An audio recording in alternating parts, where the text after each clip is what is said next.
Hi, listeners, and welcome to No Priors. Today, we have special guest Rick Caruso on to help us understand the fires that have been devastating Los Angeles over the last couple of weeks. This is recorded on the afternoon of January 27th, as everything is still changing. Rick is the founder and former CEO of Caruso, a real estate company that has developed properties around Southern California like The Grove, the Miramar Resort, and Palisades Village, which was the only structures in the town left standing in the wake of the Palisades fire. He was also the runner-up in the 2022 LA mayoral race, the former president of LA's Police Commission, and a member of the Board of Water and Power Commission. Rick served under 3 different mayors and is very well attuned to both Los Angeles-related politics and policies, as well as the state of California more generally. Rick, thank you for joining us on No Priors today. Well, thank you for having me. Good to be here. So you were born and raised in Los Angeles. I know you're very prominent in the LA community and sort of more broadly in the state of California. Could you just give us a very quick background on how you got your start in real estate development in the city and some of the things you've done relative to city government? Sure. Well, I actually started out as a lawyer, and I practiced law for a number of years. And interestingly, it was with a large law firm out of New York. And I say it was a large law firm for the reason that after about 6 years of being there, the law firm imploded, and it forced me to make a business decision. I always loved business, and I started out, very small. I bought a duplex, I fixed it up, rented it out, and then I built my company over time.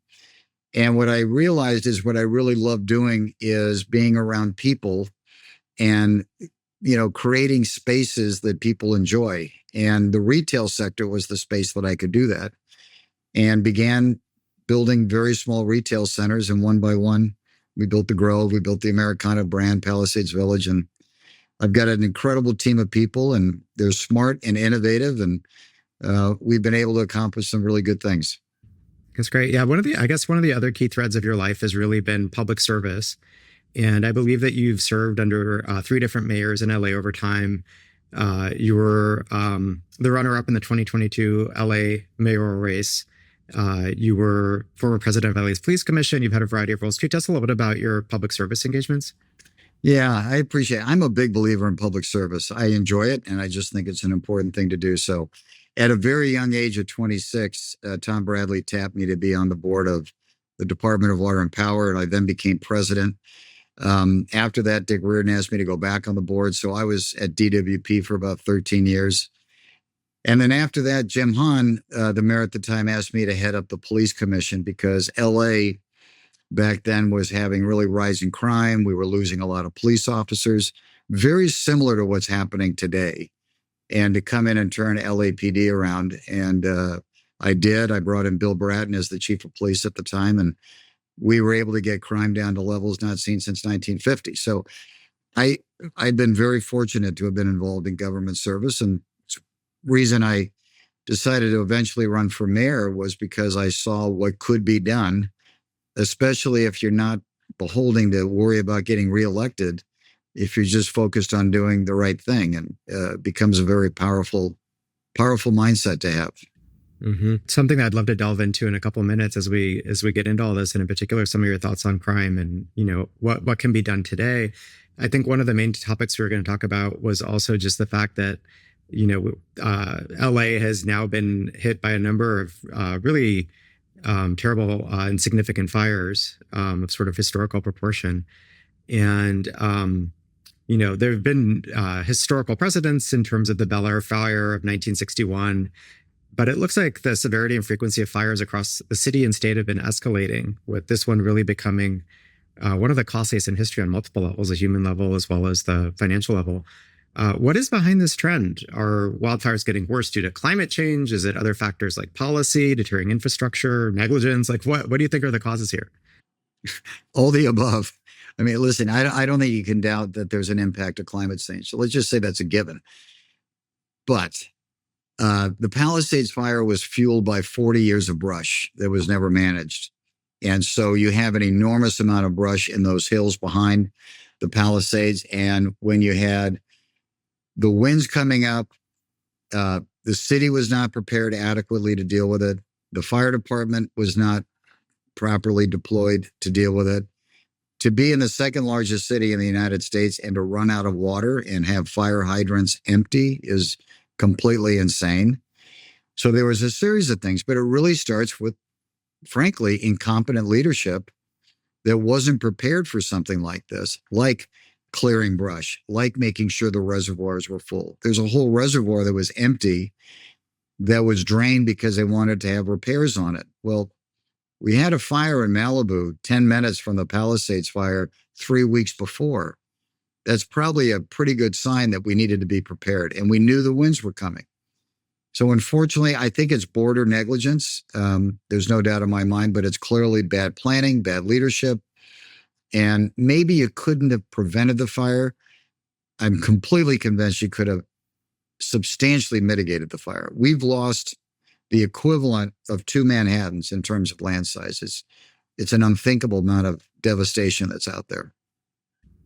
Yeah, no, it seems like there was a lot of things that really went wrong. And I think one of the things that was striking that a lot of people saw on the news or on X or other places was that the buildings that you were responsible for, Palisades Village, actually survived the fire. And so you see this sort of ring of devastation, and then the buildings that you built and protected are intact.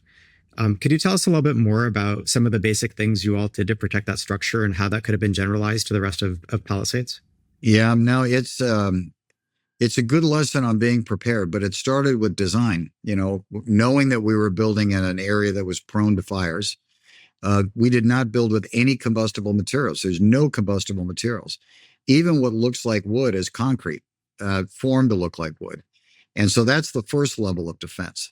The second level of defense was we have a team, this rapid deployment team. When there's any kind of natural disaster, we have protocols that come off the shelf. And for fires, we immediately engage with companies that can pour retardant on the building, which we had out there.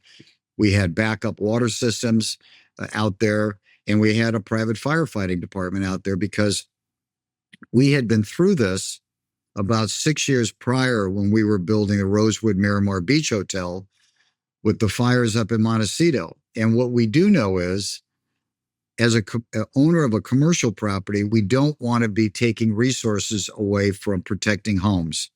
So we bring in as much of our own private systems as possible. We did that up in Montecito. We used that same playbook down here. It was very effective. And in addition, we were able to save some adjacent buildings. And in our village, there are 8 homes. And we saved the 8 homes, saved thousands of jobs because businesses are going to be able to reopen and people are going to be able to come back to work. So it was clearly the right thing to do. And it's frankly a really good example of how much better the city could have been prepared. But the city didn't even have enough equipment because they've underfunded the fire department for so long. And Mayor Bass cut even more out this last budget cycle that they had equipment mothballed in parking lots. So, I mean, that's just, to me, it's a sin of what happened. And people have paid a dear price for the bad planning of it. Yeah, no, it's incredibly unfortunate. And to your point, I think it's been pretty public that the firefighting budget, I think, was initially cut under Mayor Bass. And, you talked a little bit about water availability in the reservoir. Can you tell us a little bit more about what happened there? Because I've heard arguments that, the house is burned down and therefore there was open pipes and water was just leaking out. And that was a reason that there wasn't enough water. Do you think that's just... No. I just got off the phone with an elected official in Congress that was finding every excuse in the world why it wasn't anybody's fault, which I think elected officials are really good at. I think they have a PhD in that. But no, listen, I was on the phone with my team. A senior member of the rapid response team that we have was up there and embedded in the command staff. And at about, I think it was a little bit after 10 o'clock or 10:30, I get the call. The hydrants are empty. We're not getting water. It had nothing to do with broken pipes. It had everything to do with the reservoirs not being filled. Everything up there is gravity flow. So those reservoirs draining are coming into the hydrants. And there's protocols should be in place that's keeping those reservoirs full. But the largest reservoir was empty. And that was a huge problem. The other thing that seemed to happen coincident with all the fires was there was secondary fires that were started. In some cases, it seems due to arson. How much of a role do you think arson played in the broader set of fires as well as in the Palisades fire? It appears to be pretty significant. I mean, that's a real sickness. And these people need to be held accountable. And in my opinion, losing 28 lives, they need to spend time in a prison for the rest of their life. But I know we had it afterwards here in Brentwood. I'm at my home in Brentwood along Sepulveda. Seems to be arson. There's some thinking there was 2 or 3 other fires up at Griffith Park. I think was arson. They caught it. So it's a real problem. Mm-hmm. And there's been a real problem with crime more generally, not only in Los Angeles area, but also throughout the state. Could you tell us a little bit more about your experiences relative to LAPD and some of the things that you did there in the past and what you think can be done going forward? Because I think also during these fires, there's a lot of looting. There was a lot of other issues that came up throughout, but it seems like in some cases, it may even be causative in terms of the arson as a cover to go loot or, other sort of criminal activity. So I just love to get your thoughts on crime and what can be done in Los Angeles and the state more broadly today. Well, crime in Los Angeles, like a lot of major cities, has been a real problem. And there was a lot of decisions made by people that were not enforcing the laws. There has been a lot of decision made that have pulled back the ability of officers to engage and be more proactive. And I'm not talking about officers doing anything that's illegal, unconstitutional, immoral. That's never acceptable. I'm talking about proactive policing that prevents crime from happening. And you do have to marry that with holding especially serial criminals accountable. Now, fortunately, we just changed the law in California on the misdemeanors and whatnot. Fortunately, we just changed our district attorney here. Nathan Hochman, I think, is going to do a very good job, just like they changed in San Francisco. So those kind of things are going to be very helpful. But we've lost a lot of police officers in LA City. We're very understaffed. Part of the frustration is they don't feel like they can be an effective police officer, so they go to other agencies. We need to change that culture. We need to start hiring. And then we need to bring in the things that Bill Brad and I brought in 20 years ago. Senior lead officers, more officers on the street, more officers walking beats, understanding communities, engaging, and be very preventative. And then we also need to help people get a path in life that gets them away from criminal conduct. And, there are people that want a second chance, and we should give them a second chance. But there's a ton of things we could do. I could take the whole podcast up on it. But what I do want to say, though, it's all fixable if the right leadership is brought in that has the courage to do the right things and protect the public. And I think that's where LA City and this administration failed, and the last administration, Eric Garcetti, is that the number one job is to protect the public and their livelihood. And when you look at the city budget, it doesn't reflect that when you start cutting fire and cutting police. Mm-hmm. Where does a lot of the budget go instead, or where do you think the budget should be reallocated from? Well, we're spending billions of dollars to deal with the homeless situation that we have in LA to no avail. We still have the same amount of people on the streets. That number is growing, even after spending billions of dollars. So we're not spending money wisely. And we have to start fighting drugs on the streets. We have open sale of drugs on the streets. Well, let me put it this way. The most active fire station in the United States is in an area around MacArthur Park in Los Angeles. It's the most active because of the amount of people dying on the streets from overdoses. That tells you everything. And that is a disaster, and it's sad at every human level. We've got to get the drugs off the street. We've got to start enforcing it. We've got to start going after the gangs that are selling drugs and being tough on them. And again, hopefully with a new district attorney. And we also have a new chief of police, Jimmy McDonald. We're going to start making progress in that regard. How much of all this is not enforcing laws that already exist versus laws that need to be changed? Well, there was one big law that needed to be changed, which is the definition of a felony versus a misdemeanor in terms of theft. Many of the laws aren't being enforced, or they're being put on hold on how officers can engage. And I think that is a problem. It's absolutely a problem. Yeah. I guess looking forward. So unfortunately, we have this area that's the size of two Manhattans that's been really devastated now by fire. How do we rebuild this, and how do we do it quickly? Because when you start hearing about different aspects of this, it could take years. Literally years and years and years. What do you think should be changed? What emergency powers should be used? Like, how do we? What is the realistic time frame to rebuild, and what are some of the things we should consider as we do that? Well, I really believe it shouldn't take years. And this is a conversation I've had most of the morning today with different elected officials. If we approach this with all due respect, thinking like a government, it's going to take years.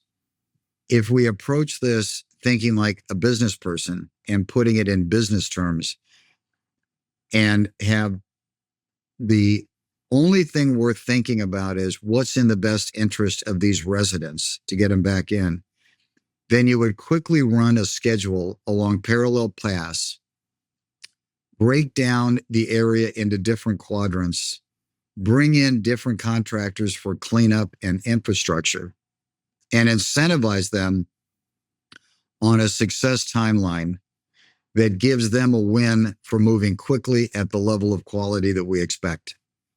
The way they're approaching it now is in a Syrian fashion. We're going to do cleanup, and then we're going to do this, and then we're going to do that, and we're going to have one master contractor. I'm trying to break that out. It just isn't the right way to do it. And from your experience, seeing very successful businesses, you should run on multiple paths at the same time. You need to do it in parallel for sure. Yeah, you have to. Mm-hmm. And hopefully we'll break through with that thinking. But we've got some of the greatest minds in the world in the greater Los Angeles area. Bring them in. And we got some of the greatest contractors. And everybody wants to lean in and help. And let's take advantage of it. And so I'm trying to do as much of that as I can to move the elected officials along and hopefully, and they've been pretty open to it. So I'm optimistic. Yeah, because I guess there's one piece of it, which is the cleanup and sort of remediation. The second is actually the ability to build. And there a lot of people run into the Coastal Commission or permitting or other issues like that. What do you think should be done relative to more the permitting and regulatory side of it? Well, the good news is, Anna, you're absolutely right. The good news is Gavin suspended Coastal Commission and whatnot in order to pull a permit. So that's good. Smart thing to do. We've got a list of things. He's asked for more suggestions that we're going to be getting him from, our point of view on this. The cleanup has to happen, yes, but this community, whether it's Altadena or Pacific Palisades, these are older communities. You got to go in now and underground the power lines. You got to go in now and upgrade the water systems. You got to go in now. We know we have to go in now and upgrade the fire hydrants and the reservoir systems. All of that should be designed now so that the minute the cleanup is done, you're in the street laying new pipe and undergrounding the power. Why would you build the same system when you know you're in a fire hazard area? It doesn't make any sense. And what I'm hearing from some elected officials, well, we don't have the money to do that. That's baloney. Of course you have the money to do it. And you just had a disaster that's cost, couple $100 billion is now the estimate. Whatever you're going to spend on infrastructure to prevent this from happening in the future is the best investment you could make.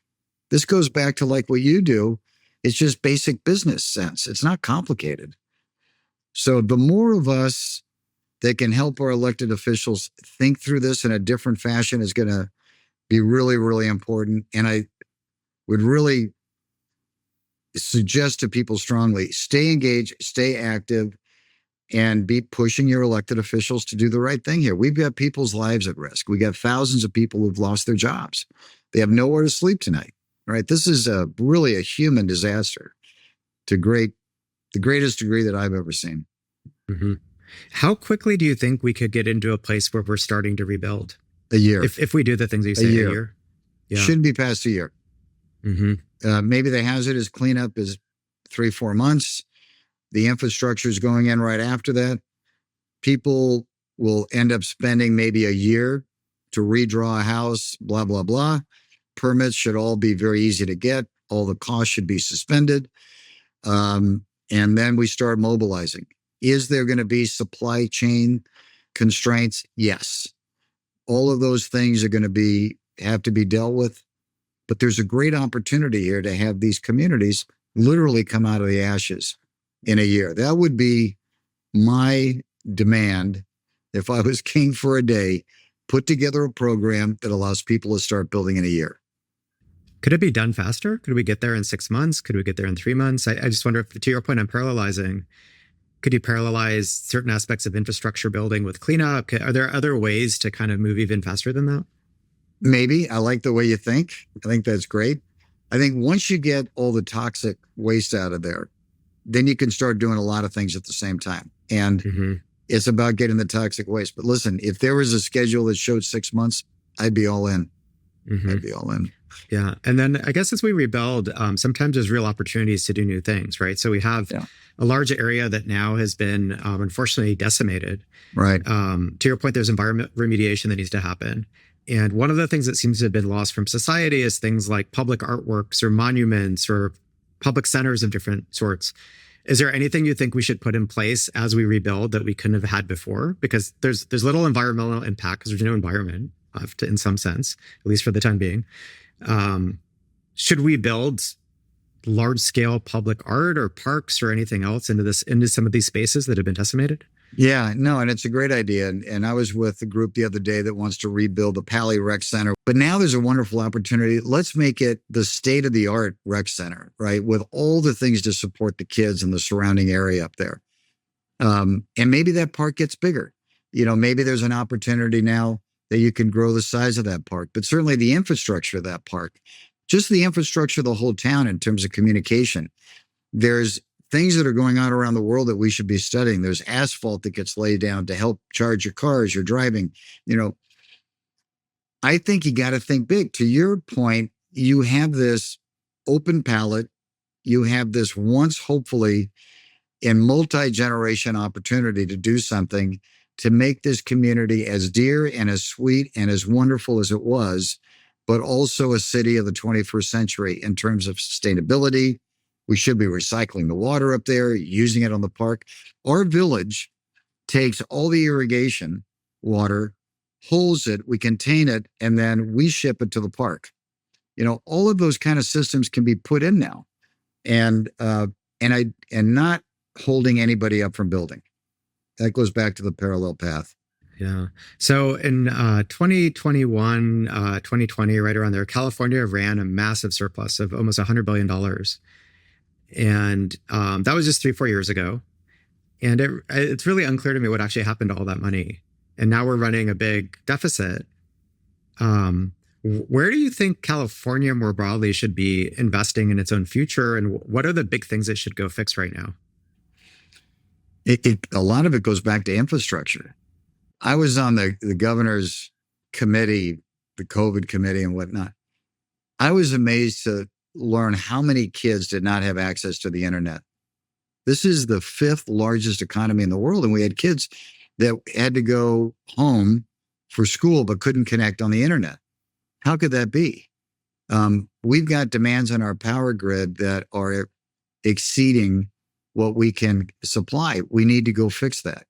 We certainly have a vegetation overgrowth problem with forest fires. We need to go fix that. The water delivery problem, we need to go fix that. We need to upgrade our schools, our school system.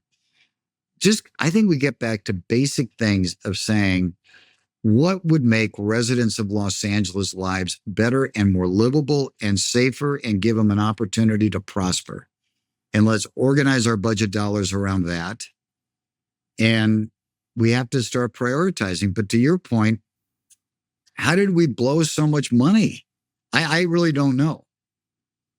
I've never heard a good explanation. I don't know if you've got one.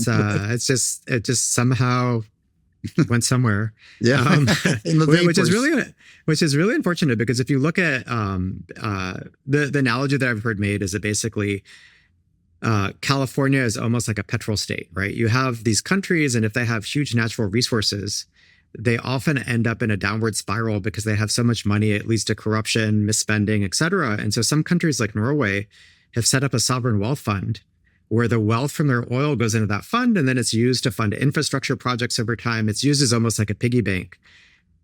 for the country. And it seems like California could do something similar where sort of Hollywood and tech are their equivalent of oil and natural gas, idea. And so now would be the perfect time to have something like that available. I love that idea. That's a great idea. And have you been to Norway? Yeah, it's a nice place. It's unbelievable. It's a very happy place. They've done a nice job. They've done a great job. We went as a family. I loved it. And the people are just terrific. Great culture.